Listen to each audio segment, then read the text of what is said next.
دریچه‌ای به واکاوی رهیافت‌های نو در مطالعات اسلام.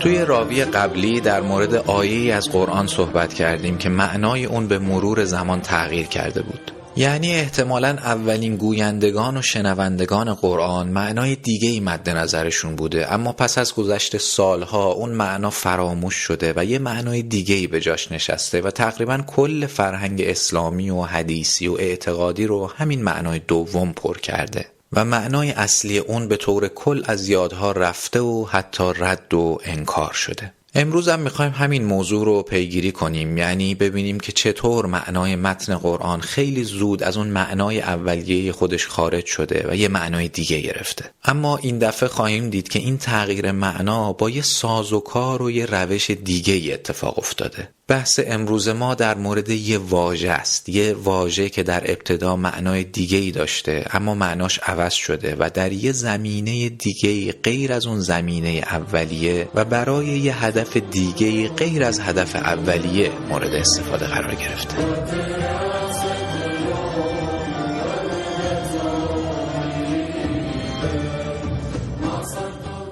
من ایمان تاجی هستم و شما 7مین قسمت از راوی رو میشنوید.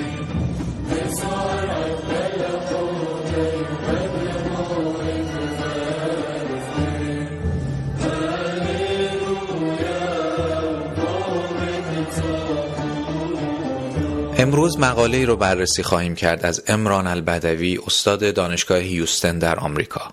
تمرکز تحقیقاتی عمران البدوی مطالعات تطبیقی متون مسیحی و قرآن هست.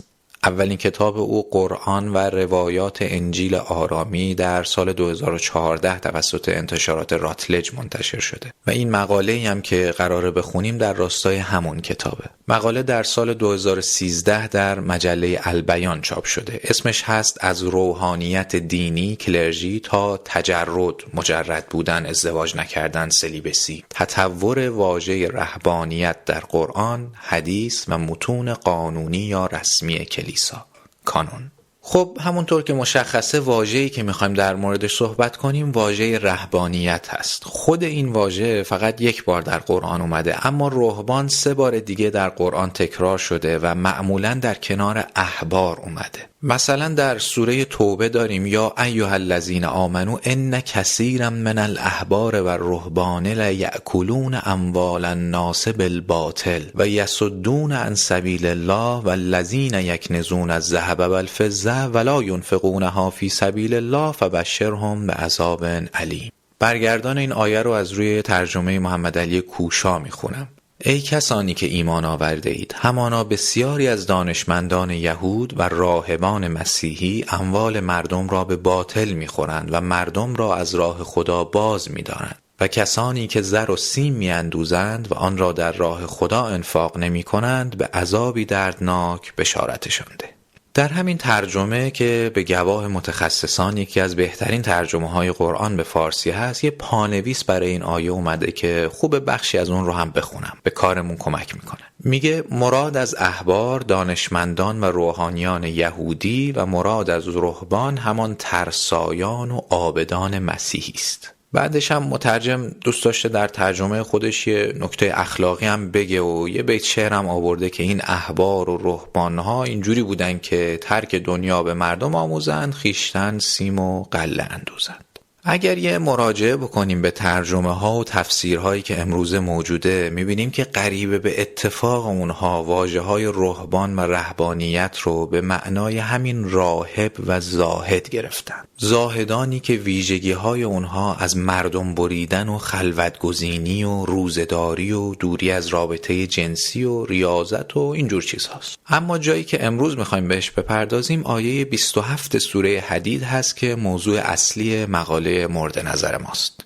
بذارین اول یه نگاهی به کلیت این سوره بندازیم تا برسیم به این آیه. سوره حدید به معنای آهن 29 تا آیه داره. آیات 1 تا 6 از قدرت خدا میگه و اینکه فرمان روایی آسمان ها و زمین از آن اوست و آفرینش اونها هم کار خدا بوده. یه جورایی داره مقدمه سازی میکنه برای مطالب بعدی. مطلب بعدی چیه؟ اینه که آدمایی که از اون نعمتهای خدا که در موردش صحبت کردیم یه چیزی به شما داده شده، انفاق کنید. آقا در راه خدا انفاق کنید. اگه انفاق بکنید کلی پاداش در انتظارتونه. بخیل نباشید. تمام این بساط دنیا و زیر و زبرش یه بازی و سرگرمیه. اصل چیز دیگه یه و خلاصه اینقدر دنیا دوست و پول جمع کن نباشید. یادتون بیاد توی آیه‌ای که از سوره توبه نقل کردیم هم داستان همین خوردن اموال مردم و جمع کردن طلا و نقره بود. به هر حال این خط ادامه پیدا میکنه تا آیه 27 که متنش رو از روی ترجمه کوشا میخونم.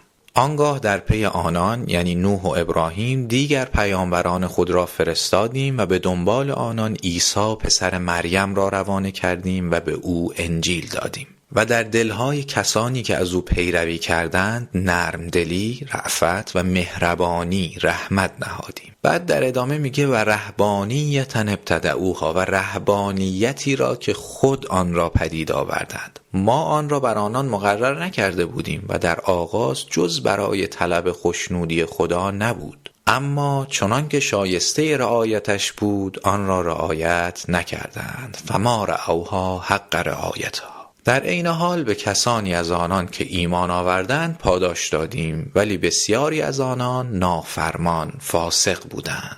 در تفاسیر و ترجمه ها این رهبانیتی که در اینجا اومده به زهد و ترک دنیا ترجمه شده و همراه اون احادیث بسیاری نقل شده در مذمت زهد و از این آیه هم استفاده کردن که نگاه کنید مسیحیای چیزی به نام زهد درست کردن و اگرچه که اولش نیتشون خیر بود اما به انحراف کشیده شد. یه نگاه سرسری به ترجمه ها و تفسیرها به راحتی این رو نشون میده.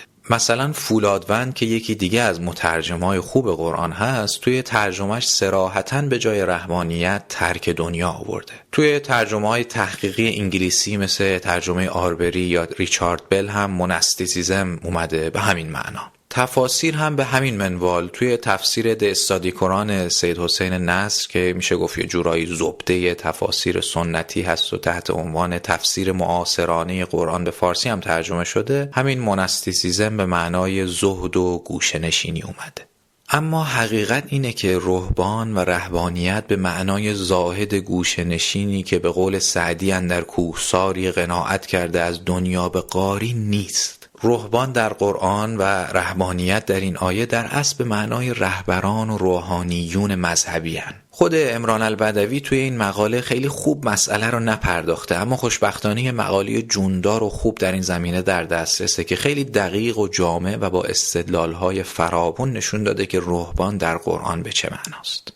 اسم این مقاله هست احبار و رهبان، رهبران مذهبی در قرآن در گفتگو با متون مسیحی و ربانی، به نویسندگی هولگر زلنتین. از زلنتین قبلا در دورنما کارهایی رو آوردیم که با جستجوی اسمش میتونین به اونها مراجعه کنین و اطلاعات بیشتری از حوزه کاریش پیدا کنین. توی این مقاله که توی فایل‌های کمکی میاریمش، زلنتین بعد از بررسی دقیق آیات قرآن و متون مسیحی و یهودی 3 تا نتیجه گیری کلی میکنه. اول اینکه احبار که اگه یادتون باشه در آیه‌ای که از سوره توبه خوندیم اومد، رهبران ربی رد بالای مذهبی هن، اما رهبان یه اصطلاح کلی‌تره و هر گونه روحانی و مثلا کشیش کلیسای سر کوچه و مبلغ مذهبی رو در بر میگیره. دوم این که اگه یادتون باشه متن قرآن در این آیاتی که خوندیم یه لحن انتقادی داره نسبت به رهبران مذهبی. زلنتین نشون میده که این لحن انتقادی رو میتونیم توی متون رسمی یهودی و مسیحی هم پیدا کنیم. در واقع این انتقادی که قرآن میکنه یه چیز شناخته شده‌ای بوده. دیگران هم چنین انتقادهایی کرده بودن. البدوی هم البته توی مقاله خودش یه نمونه میاره که در ادامه نقلش میکنیم، اما نتیجه سومی که برای کار ما اهمیت بیشتری هم داره اینه که رهبان و رهبانیت ارتباطی به تجرد و ازدواج نکردن نداره. گفتیم که توی متون تفسیری و حدیثی رهبانیت رو به راهبان یا زاهدان مسیحی ارتباط دادن، اما تحقیق زلنتین نشون میده که رهبان و رهبانیت ربط مستقیمی به اون زهد و راهبان مسیحی یا مانک ها نداره و منظور رهبران و کشیشان مسیحی هستند. طبق بررسی زلنتین این رهبران و کشیشان لزوماً مجرد و تارک دنیا هم نبودن. بعضیاشون متأهل بودن و ازدواج میکردن، بعضیاشون هم البته ترجیح میدادن در تجرد بمونن.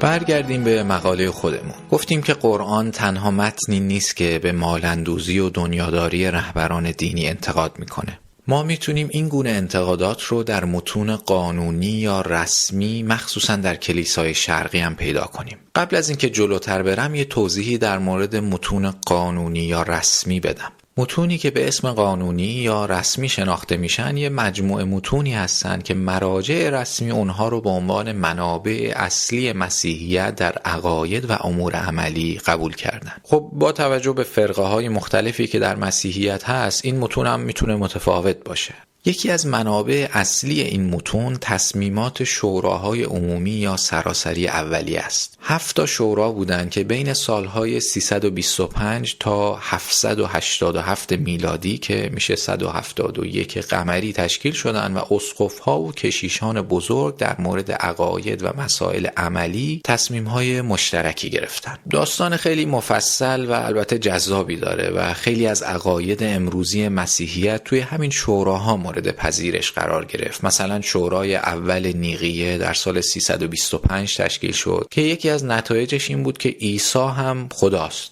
پسر خداست و همجنس او هم هست، چون در اون زمان یه عده‌ای خدا رو یکتا میدونستن و عیسی رو مخلوق خدا. به هر حال این شوراها روی عقاید و اعمال رسمی مسیحی تأثیر خیلی زیادی داشت و یه جورایی مسیر حرکت مسیحیت رو مشخص کرد و مصوبات این شوراها جزو اون منابع مهم میشد که دیگه همه به اونها رجوع میکردن. این شوراها به هر حال از یه منابعی استفاده میکردن که حرفاشون رو مستند و مستدل کنن. یکی از مهمترین اون منابع رساله‌ای هست به نام آموزه های رسولان، دیدسکالیا، که یه متنیه در مورد امور عملی کلیسا و آیین‌ها و رسوم و بایدها و نبایدهای مسیحی. این متن البته وارد عهد جدید نشد. یادتون باشه این 27 تا کتاب یا رساله‌ای که الان در عهد جدید هست هم محصول تصمیم همون شوراهایی بود که ازش صحبت کردیم.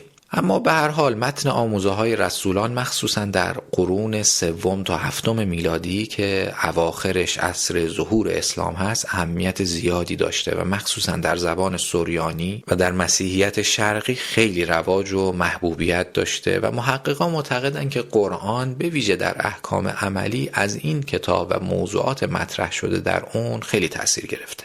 همین هولگر زلنتین که از مقالش استفاده کردیم کتاب خیلی خوبی داره با نام فرهنگ شرعی قرآن، دیدسکالیا، نقطه‌ای برای آغاز، که اونجا از چگونگی اثرگذاری دیدسکالیا بر قرآن صحبت میکنه. در متن این رساله ما نمونه‌هایی رو داریم که خیلی شبیه مضامینی هست که در آیات بالا ازش صحبت شد. دیدسکالیا به اسقف‌ها و رهبران کلیسا مخصوصا در مورد توزیع ثروت هشدارهایی میده. فصل 7 این کتاب عنوانش هست هشدارهایی به اسقف‌ها. در بخش‌هایی از این فصل میخونیم: نباید که شراب دوست داشته باشید و نباید مست باشید و نباید اسرافکار و پرزرق و برق باشید و ثروت را نادرست مصرف کنید. درآمدهای کلیسا را نباید نادرست مصرف کنید. با درآمدهای کلیسا به دنبال لذت و زرق و برق نباشید که برای خدمتگزار همین لباس و غذا کافی است. خدمتگزار خدوم خداوند اموال را به درستی و بر اساس فرمان تقسیم می کند و از هدایا و آنچه به کلیسا داده شده به یتیمان و بیوگان و تنگ دستان و غریبان می بخشد.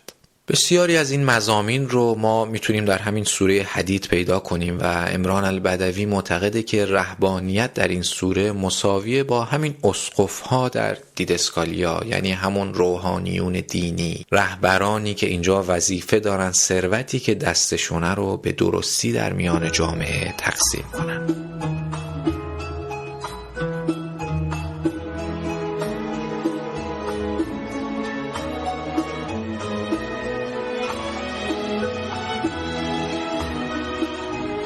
خب تا اینجا دیدیم که معنای واژه رهبانیت در قرآن همون رهبران مذهبی مسیحی هستند، اما مسئله اینجاست که با گذر زمان و وقتی که شهرهای مهم مسلمانان به مناطق دیگری غیر از حجاز در عربستان تغییر مکان میده، مثلا دمشق، فسطاط، کوفه یا بغداد، معنای این واژه هم کم کم دچار تغییر میشه. مثلا در زمانی که جنگ و جهاد اولویت اول تازه مسلمانان هست و فتوحات در حال انجامه، از انس بن مالک روایت شده رهبانیت این امت جهاد فی سبیل الله. خب با توجه به اون چه گفتیم در قرآن ما یه همچین معنایی رو پیدا نمی کنیم دیگه، اما برخی از روایات رهبانیت رو در یه زمینه دیگه به کار بردن و اون رو مساوی با در تجرد موندن، دوری از رابطه جنسی و ریاضت‌های جسمی معنا کردن و از این جنس احادیث فراوون میشه هم در منابع اهل سنت پیدا کرد و هم منابع شیعه. یه نمونه متأخرش رو نویسنده از مجموع الفتاوای ابن تیمیه نقل میکنه، اما مشابه چون این مضمونی در مجامع اولیه هم هست، مثلا صحیح بخاری. از قول پیامبر نقل میشه که به مردم توصیه میکنه بار زیادی روی دوش خودتون نذارین و وقتی میخواد مثال بزنه همین آیه رو شاهد میاره که مسیحی ها بار زیادی روی دوش خودشون گذاشتن، یه چیزی برای خودشون درست کردن که توش موندن، رهبانیتاً ابتدعوها، یه رهبانیتی که اینا ابداع کردن، خودشون ساختن و خدا ازشون نخواسته بود و بعد هم که منحرف شدن. بعد این حدیث ادامه میده که ما زهد و زهدگرایی تو اسلام نداریم و باز از قول پیامبر نقل میشه که میگفته من خودم که پیامبرم روزه میگیرم، اما خب خیلی روزا هم غذا میخورم، روزه نمیگیرم. بلند میشم نماز میخونم، اما خوابم هم دارم. با زنان ازدواج میکنم و گوشت هم میخورم. و در آخرش هم میگه که فمن رغب عن سنتی فلیس منی. حالا اینو ما جاهای دیگه شنیدیم، اما اینجا هم نقل میشه که کسی که از سنت و از راه و روش من پیروی نکنه از من نیست. برای خود من خیلی جالبه، ما اینجا میبینیم که از اون معنای اولیه این آیه دیگه خبری نیست. رهبانیتاً ابتدعوها که در واقع انتقادی بود به رهبران مذهبی در مورد توزیع و استفاده نادرست از ثروت، حالا اصلا رفته توی زمینه دیگه‌ای داره استفاده میشه، اصلا معنا عوض شده و تبدیل شده به زهد و اجتناب از دنیا. واقعا چه اتفاقی افتاده؟ چرا اینطور شده؟ اون چه که میبینیم اینه که آیه 27 سوره حدید حالا که اومده در یک جامعه نو با آدمهای نو، معنای نوعی هم به خودش گرفته تا بتونه به مسئله ها و پرسش های نوعی که در این جامعه وجود داره پاسخ بده. این آیه حالا شده بخشی از اون گفتمانی که دغدغش تجرد و ریاضت و اینجور چیزاست. انگار این آیه رو از یه حوزه معنایی دیگه ورش داشتن، چون دیگه خیلی به کارشون نمی اومده، گذاشتنش توی حوزه معنایی متفاوتی و ما میبینیم که تقریباً برای همیشه این تغییر معنایی رخ میده و این آیه از اون بستر اولیش جدا میشه و قبلا گفتیم دیگه الان اگه سراغ تفاسیر اسلامی بریم دیگه از اون معنای اولیه خبری نیست. بذارین یه خورده روی این حدیث ریستر بشیم و جزئیاتش رو بیشتر بررسی کنیم، ببینیم چه اطلاعاتی میتونیم از توش در بیاریم. بخش آخر حدیث چند قسمت داره. اول میگه من پیامبر خودم هم غذا میخورم و روزه هم میگیرم، نمازم میخونم، دعا هم میکنم و میخوابم. منظورش اینه که همه شب رو شب زنده داری نمیکنم دیگه. بعد در مورد ازدواج حرف میزنه که من خودم ازدواج میکنم. بعدش هم میگه که گوشتم میخورم. آخرش هم یه هشداری میده که اگر اینجوری عمل نکنین، یعنی برعکسش عمل کنین، دیگه جزو پیروان من نیستین. خب این چی میگه به ما؟ حداقلش اینه که میگه یه عده‌ای بودن که این کارها رو میکردن دیگه، یه عده‌ای بودن یا حداقل حرفش بوده که یه چنین حدیثی برای مقابله با اونها نقل شده. یه زمینه، یه بستری، یه آمادگی فکری لابد بوده دیگه، اگر نبوده که نقل یه چنین حدیثی بی‌معنا میشده. حالا سوال اینه که کجا میتونیم اطلاعات بیشتری در مورد این زمینه، این بستری که گفتیم پیدا کنیم؟ کجا؟ همون متون قانونی یا رسمی مسیحی.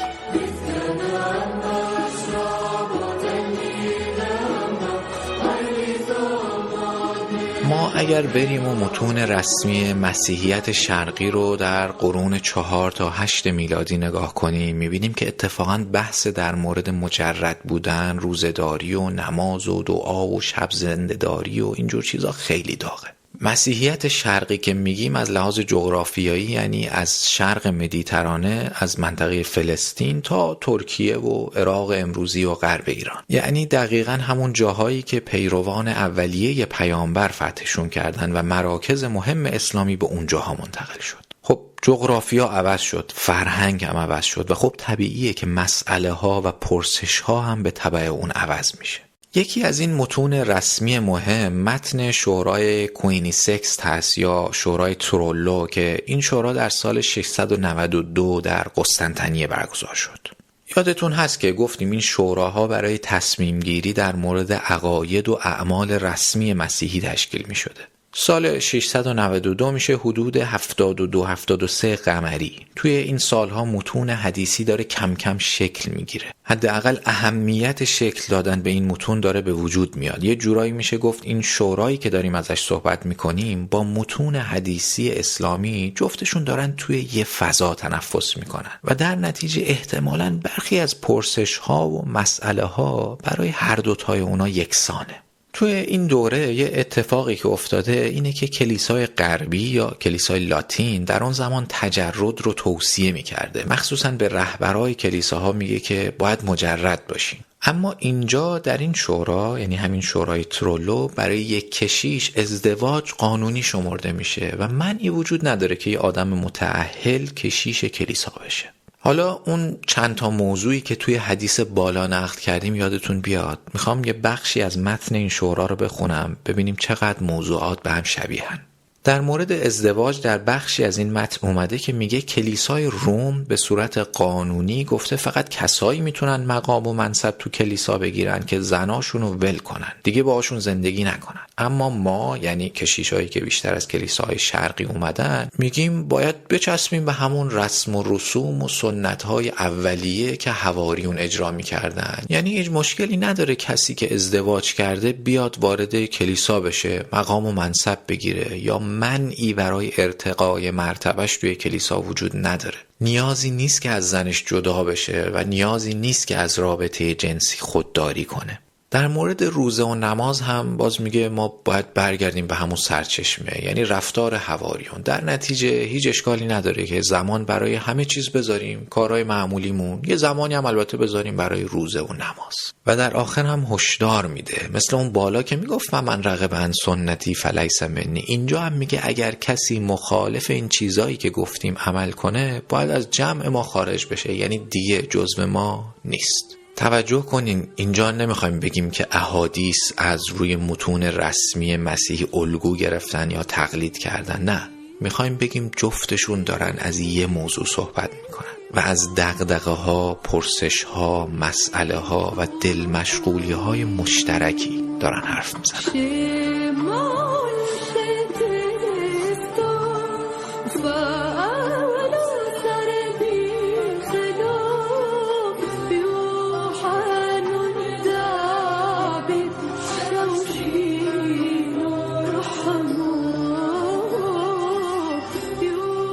برگردیم یه نگاه کلی بندازیم ببینیم داستان چی شد. ما دیدیم که گفتمان رهبانیت در قرآن با گفتمان این واژه در احادیث متفاوته. این کلمه گفتمان، دیسکورس رو داشته باشین، یه خورده جلوتر بیشتر در موردش صحبت میکنم. فعلا مقاله رو تموم کنیم بعد بهش میرسیم. الان داریم بخش نتیجه گیری مقاله رو با هم میخونیم و من دوست دارم روی بعضی از کلماتی که عمران البدوی استفاده کرده بیشتر تأمل کنم. خودش گفته و رد شده، اما فکر میکنم تأمل بیشتر روی این موضوعات خیلی به فهم ما و به درک ما از تاریخ و رخدادهای تاریخی کمک میکنه.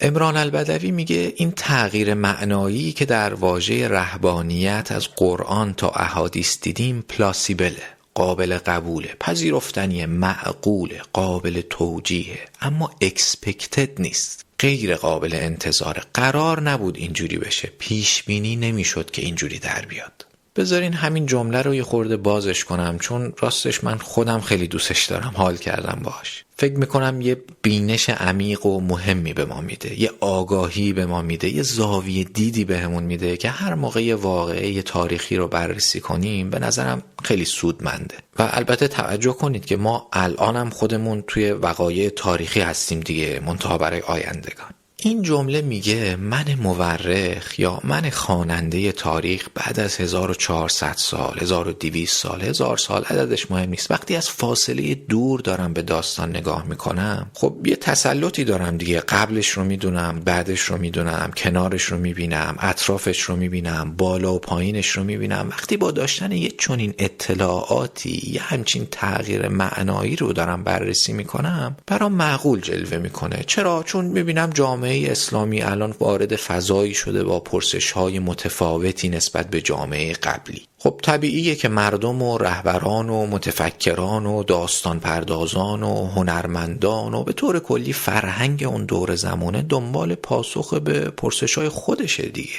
حالا توی مورد این مقاله مردمانی که احادیث رو مینوشتن برای پاسخ به اون پرسش‌هایی که براشون به وجود اومده یه چیزی هم در قرآن پیدا کردن به عنوان رهبانیت. و خب این رهبانیت درسته که در اصل معناش صرفاً رهبران مذهبی بوده و آیه هم یه انتقاد از توزیع نامتناسب ثروت توسط این رهبرا بوده، اما این رهبرا خیلی بی ارتباط با زهد و در تجرد زندگی کردن و اینا هم نبودن. بالاخره یه عده‌ای بودن که اینطور زندگی می‌کردن، حتی در کلیسای غربی اینجور زندگی کردن برای اونها توصیه می‌شده، جزء ملزومات بوده. در نتیجه بعید نیست، معقول، پلاسیبله که این واژه و به طور کلی آیه اون معنای اولیش رو از دست بده و معنای جدیدی بگیره، منطبق با دنیای جدیدی که در مواجهه باش قرار گرفته.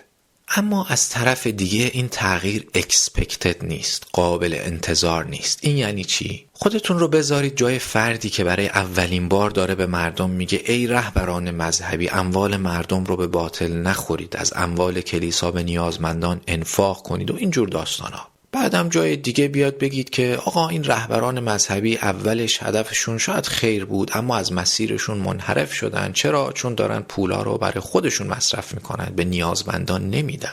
وقتی شما دارین از این موضوع حرف میزنین اصلا به چیز دیگه ای فکر نمی کنید و حتی نمیدونید فردا چه اتفاقی خواهد افتاد، حرف شما به کجاها خواهد رسید. مسئله اینی که بقیهش دیگه دست شما نیست، گردونه دنیا میچرخه و این حرف شما رو مثلا میبره 1000 کیلومتر 2000 کیلومتر اونورتر و چند قرن بعدتر برای یه مردم دیگه با فرهنگ و گذشته دیگه و دغدغه‌های دیگه و اونها معنای حرف شما رو طبق نیازهای خودشون تغییر میدن، یه چیز دیگه ازش برداشت میکنن. از این نظر این تغییر expected نیست، برای اینکه گوینده اول نمیدونه که سر حرفش چه چیزهایی خواهد آمد، چه کسانی صاحبان و مفسران این متن خواهند شد. حالا این نمونه به تعبیر من نرمی بود، یعنی اگر گوینده اول بیاد و بهش بگه آقا از حرف شما الان یه همچین برداشتی میکنیم، شاید بگه حالا اینم بد نیست، شاید خیلی دور نباشه با اینکه من اول بهش فکر نکرده بودم. اما شما برید تو دل تاریخ ببینید چه حرفهایی بوده که بعدها معناهایی ازش برداشت شده که اگر به گوینده اول بگی شاخ در میاره و اصلا شاید بگه اگر میدونستم اصلا شاید این حرف رو نمیزدم. ما الان داریم کلی صحبت میکنیم، ما حواستون باشه صرفا در مورد موضوع این مقاله نیست. یه برداشتی داریم میکنیم که محدود به موضوع کوچیک این مقاله نیست، یه چیزی که به کار روزمرمون بیاد. خلاصه وقتی با این بینش و زاویه دید برگردیم و به وقایع تاریخی نگاه کنیم میبینیم که یه اتفاق جالبی افتاده. مسیر تاریخ در بعضی جاها، اگر نگیم در بیشتر موارد، چون بعضی از نویسنده‌ها همچین ادعایی کردن، بیشتر از این که در پی خواسته های آگاهانه مردم و بزرگان و تاثیرگذاران پیش بره، با عواقب ناخواسته گفتار و کردار اونها پیش رفته. unintended consequences. یه نگاه ساده به گذشته بندازیم میبینیم حرف بیراهی نیست این حرف. مثلا مارکس و انگلس آیا فکر میکردن که چه جنایت ها به نام اونها انجام بشه؟ خیلی مثال میشه زد. چون از موضوع خارج میشیم دیگه، مثالاش با خودتون میتونین کلی مثال بومی هم توی ذهن خودتون بیارین، خیلی چیزا هست. مسئله اینه که آیا برای اون گوینده ها و کننده های اول یه همچین تغییرات و برداشت های قابل انتظار بوده، expected بود که یه همچین اتفاقاتی در آینده میفته؟ به نظر میرسه حداقل در برخی موارد قابل انتظار نبوده. یادتون بیاد از پشیمونی انیشتین بعد از اینکه بمب اتم در هیروشیما استفاده میشه که میگه اگه میدونستم مثلا اون کار اولمو نمیکردم و نامه رو امضا نمیکردم. اما از طرف دیگه ما امروزه وقتی تاریخ رو با تمام صغرا و کبراش کنار هم میچینیم، شاید بگیم خب آره دیگه، منطقیه، معقول، پلاسیبله که یه همچون حرفی، یه همچون کاری، یه همچون نظری با چنان شرایطی که ما الان با تسلطی که به تاریخ داریم ازش خبر داریم به اینجا هم میرسید. اما نکته اینه که اون فردی که اول یه کاری رو میکنه یا یه حرفی رو میزنه واقعا حداقل در برخی موارد نمیدونسته که در آینده چه شرایطی رو خواهد داد. حرف او کجا استفاده خواهد شد، در چه جغرافیایی، در چه فرهنگی، تحت چه شرایطی. طولانیش نکنیم دیگه، این دوگانه پلاسیبل و اکسپکتد رو یه خورده بهش فکر کنین. به نظرم خیلی بینش خوبی به آدم میده. حداقل برای خود من اینطور بود. حتی در مورد مسائل روز هم کاربرد داره و ارزش داره که حداقل در موردش فکر کرد که هر حرفی یا رفتاری در آینده چه پیامدهایی میتونه داشته باشه.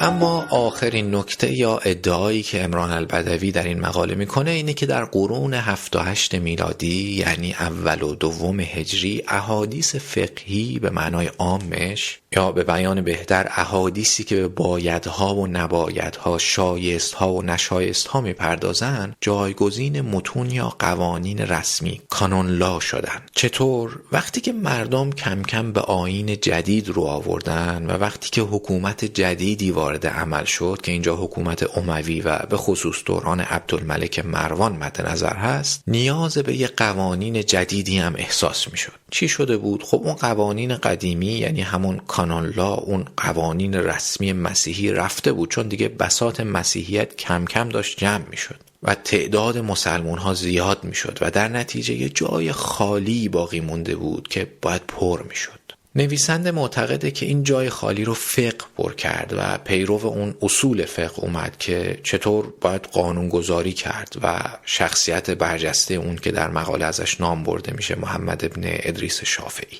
این حرف آخری که در انتهای نتیجه گیری مقاله اومده، البته به نظر من نیاز داره یه خورده ساخته تر بشه، باید با دقت بیشتری مطرح بشه، یه خورده کلیه و نویسنده انگار یهو پرتش کرده انتهای مقاله و بهش درست و حسابی نپرداخته، پخته نشده. با یه مثال به هر حال نمیشه یه چنین نتیجه گیری های کلی کرد. البته خود نویسنده هم متوجه داستان هست و میگه توی مقاله اگر نیک بنگری بیشتر از این که پاسخ بدیم به برخی سوالات پرداختیم، پرسش های بیشتری رو مطرح کردیم و باید در آینده تحقیقات بیشتری روی اونها صورت بگیره.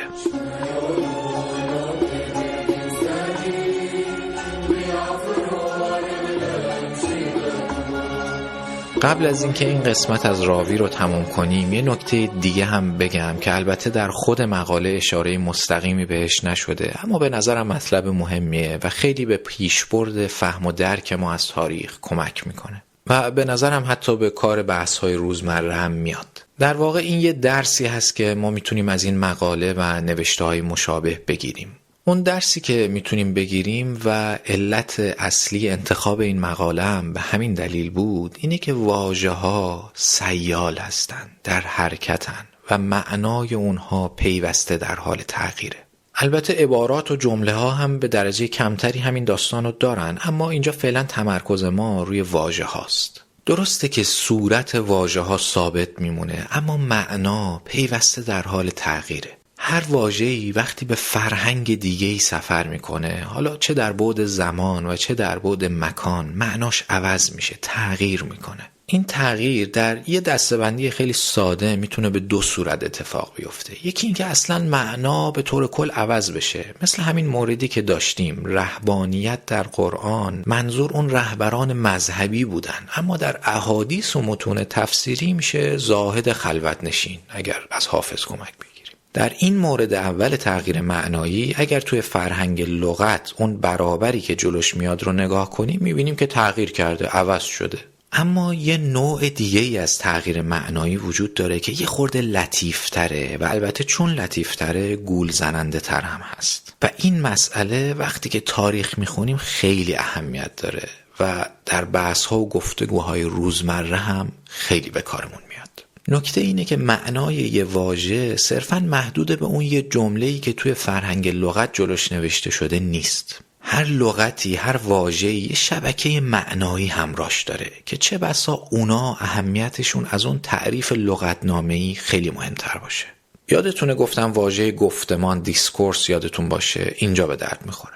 واژه ها در ذهن انسان همینجوری پراکنده قرار نگرفتن، اینا توی یه شبکه هایی هستن، توی یه گفتمان هایی جا دارن. هر واژه پیوندهایی داره، یه معناهایی، یه واژه های دیگه یا یه عباراتی همراه هر واژه برای هر نفر تداعی میشه، یه موضوعاتی همراهش میاد، یه ارزش‌گذاری هایی در کنار اون واژه یا پشت اون واژه وجود داره. و نکته اینه که اینا همه سیالن، اینا وابسته به فرهنگن. وقتی میگیم فرهنگ یه معنای کلی مد نظرمونه، وسیع ترین معنایی که از فرهنگ میشه در نظر گرفت، هر تولید و فراورده انسانی. خیلی ساده وقتی میگیم خورشید، خب خورشید یه چیز دیگه همه میدونن، ولی برای اونی که توی مناطق سردسیر همیشه ابری و برفی و بارونی زندگی میکنه و اونجا بزرگ شده، خورشید با اونی که توی کویر برهوتی که آفتاب همیشه روی فرق سر آدمه خیلی فرق میکنه. اینا دو تا معنا از خورشید میفهمن. یکی وقتی میگه خورشید منظورش اون خورشید عالمتاب گرماساز نورده زنده کننده است، اما برای اون یکی اون جسم زننده آدمسوز اذیت کننده است. یکی اگه بخواد بهشتی برای خودش تعریف کنه میگه یه جایی که گرمه و خورشید همیشه تابانه، اما اون یکی بهشتش سایه و خنکی و دوری از خورشیده. جهنم هم به همین منوال، مال این یکی گرم و سوزانه، مال اون یکی سرد و لرزان. حالا این خیلی مثال ساده‌ای بود و متعلق مثال هم یه جسم فیزیکی بود که کار رو ساده تر میکنه چون میبینیمش. هرچی که به امور انتزاعی تر میریم وضعیت بد و بدتر میشه و نیاز داره که ما خیلی روش فکر کنیم. شما هر واژه‌ای رو که در موردش فکر کنین میشه این مسئله رو در موردش بررسی کرد و خیلی هم مهمه. ما خیلی ساده میایم واژه ها رو از هر شبکه معنایی میگیریم و در یه شبکه معنایی دیگه به کار میبریم و فکر میکنیم معناش از اول همین بوده. مثلا همین واژه ازدواج که توی این مقاله ازش صحبت شد، ظاهرش شاید یه چیز باشه، اما اون فهمی که یک بدوی تازه مسلمان شده 1400 سال پیش از ازدواج داشته با فهمی که 200-300 سال بعد مثلا یه مسیحی تازه مسلمان شده در فلسطین یا بین النهرین داشته متفاوته. باز اون هم به مراتب بیشتر با فهم امروزی ما کاملا متفاوته. الان اگه بری از یه جوانی توی خیابون بپرسی آزادی چیه، چیزایی که میگه با اون چیزایی که یه جوان 100 سال پیش یا 200 سال پیش میگه خیلی متفاوته. 100 سالم تازه زیاده. دهه 60 شمسی در ایران خودمون معنای آزادی با امروز خیلی تغییر کرده. به هر حال هر واژه‌ای رو بگیرین این داستان درش هست: مرد، زن، دین، وطن، استقلال، جنگ. معنای جنگ رو همه میدونن، اما این معنا برای اون سرباز فتوحات اعراب یه چیزه، یه جوری در موردش فکر میکنه. برای مایی که هر روز آثار و نتایجش رو با این تکنولوژی جدید در دنیای مدرن میبینیم یه چیز دیگه است. اینا دو تا جنگن، دو تا مفهوم کاملا متفاوتن. اصلا آدم وسوسه میشه بگه ای کاش دو تا واژه براش داشتیم. مقایسه اینا خیلی سخته. با معیارهای امروزی، ارزشهای امروزی جنگ نمیشه جنگ 1400 سال پیش رو قضاوت کرد. زیادگویی نکنم، یه مورخ خوب یا نه اصلا یه تاریخ‌خوان دقیق خیلی به این جزئیات توجه میکنه. روی هر موضوعی، هر واژه‌ای تحقیق میکنه، میره بررسی میکنه که اون واژه‌ها، اون کلید واژه‌هایی که داره ازش صحبت میشه، شبکه معناییشون چی بوده.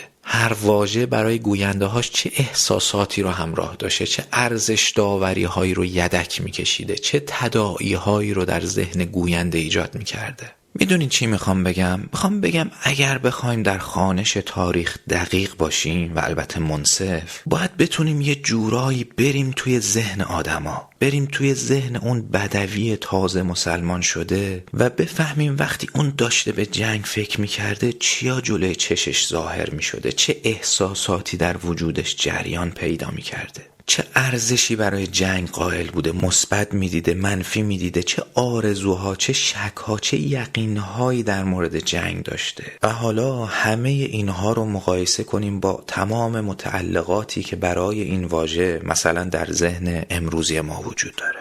دقت کنین که این تفاوت فقط در بعد زمان نیست، در فرهنگ‌های مختلف، در بعد مکان هم میتونه همین داستان صادق باشه. حالا با همه این تفاسیر اون موقع است که تازه میتونیم کم کم پی ببریم که چه تغییراتی در جامعه رخ داده، چطور جامعه داره عوض میشه، مفاهیم چگونه دارن تغییر میکنن و بعد از اینها تازه میتونیم بریم سراغ عللشون، چرا داره این تغییرات ایجاد میشه و چه عناصری در انجام این تغییرات نقش داشتن. نه تنها مورخا، نه تنها تاریخ خونها، که ما هم به عنوان آدمهای عادی اگر به این مسئله توجه کنیم شاید بتونیم یه خورده در گفتارمون محتاط تر باشیم، در کاربرد واژه هامون دقیق تر باشیم، گوینده های دقیق و نظر رو از گوینده های نادقیق تمیز بدیم. وقتی کتابی میخونیم، مقاله‌ای میخونیم، بتونیم قضاوت کنیم که آیا نویسنده به این نکته توجه کرده یا نه اصلا سمتش نرفته، حواسش بوده که این واژه ها معناهاشون داره تغییر میکنه یا نه بی خیال از کنارش گذشته. اینجوری به نظرم شاید یه خورده بتونیم خوندن هامون رو و البته گفتن هامون رو دقیق تر و علمی تر بکنیم.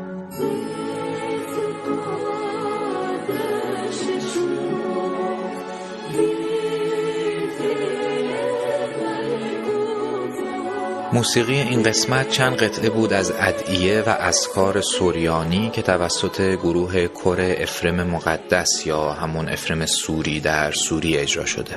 این ادعیه و سرودها مضامین زیبایی دارن. مثلا در میانه بحثمون وقتی از بازگشت به سرچشمه ها و حواریون صحبت کردیم، موسیقیش هم مربوط به تقدیس حواریون بود، شمعون و پولس و یوحنا. ترجمه این قطعه آخری که الان دارین میشنوین که در مقام نهاوند اجرا شده تقریبا اینطوره: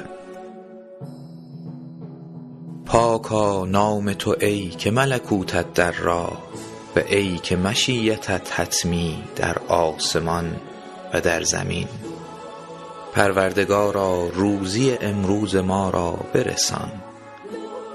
خداوندا همان گونه که ما از خطاها و لغزش‌های دیگران در می‌گذریم، تو نیز از گناهان و خطاهایمان درگذر و ما را به آزمون‌های سخت میازمای.